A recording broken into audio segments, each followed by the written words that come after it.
अस्सलाम वालेकुम वरहमतुल्लाहि वबरकात औज़ुबिल्लाहि मिनश शैतानिर रजीम बिस्मिल्लाहिर रहमानिर रहीम శాపగ్రస్తుడైన సైతాను బారి నుంచి సృష్టికర్త అయిన అల్లాహ్ యొక్క రక్షణని అల్లాహ్ యొక్క సహాయాన్ని రక్షణ వేడుకుంటూ ఉన్నాను ఆమీన్. అల్లాహ్ ప్రవక్త ముహమ్మద్ సల్లల్లాహు అలైహి వసల్లం పైన శాంతి సుఖాలు కురిపించండి వల్ల ఆమీన్.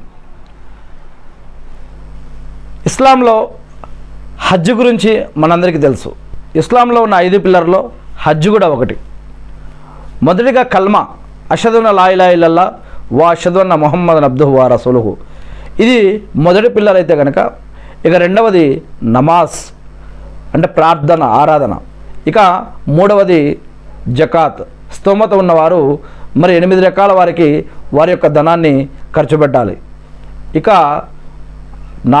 నాలుగవది ఉపవాసాలు, రంజాన్లో నెల మొత్తం ఉపవాసాలు, అంతేకాకుండా ఇంకా కొన్ని నఫిల్ సున్నత్ ఉపవాసాలు కూడా ఉన్నాయి, ఇది కూడా ఆరాధనలో భాగమే.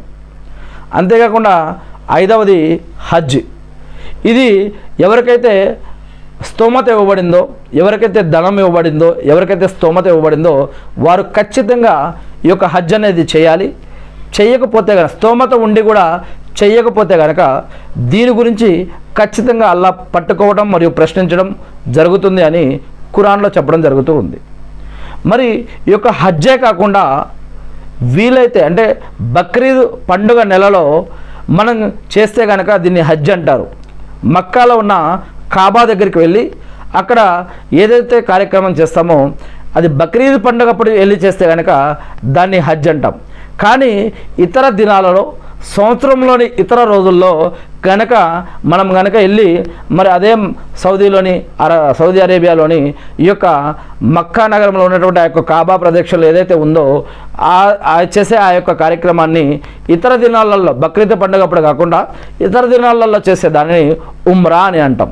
ఈ యొక్క ఉమ్రా కూడా విలువైనదే, హజ్ చాలా విలువైనది. ఇది ఖచ్చితంగా జీవితంలో ఒక్కసారైనా చేయాలి. ఇక ఉమ్రా అనేది జీవితంలో ఎన్నిసార్లు అయినా చేయొచ్చు. మరి ముందుగా హజ్ చేయడం చాలా ఇంపార్టెంట్. ఇక ఉమ్రా కూడా విలువైనది. ఉమ్రాలో వెళ్ళేటప్పుడు ప్రవక్త ముహమ్మద్ సల్లల్లాహు అలైహి వసల్లం గారు ఒక శిష్యుడు ఉమ్రాకి వెళ్ళేటప్పుడు, అంటే ఒక సహాబా ఉమ్రాకి వెళ్తూ ఉంటే ప్రవక్త ముహమ్మద్ సల్లల్లాహు అలైహి వసల్లం గారు చెప్తారు ఏమని, మీరు ఉమ్రాకి వెళ్ళినప్పుడు నా గురించి కూడా ప్రార్థన చేయండి అల్లాహకి అని అడుగుతారు.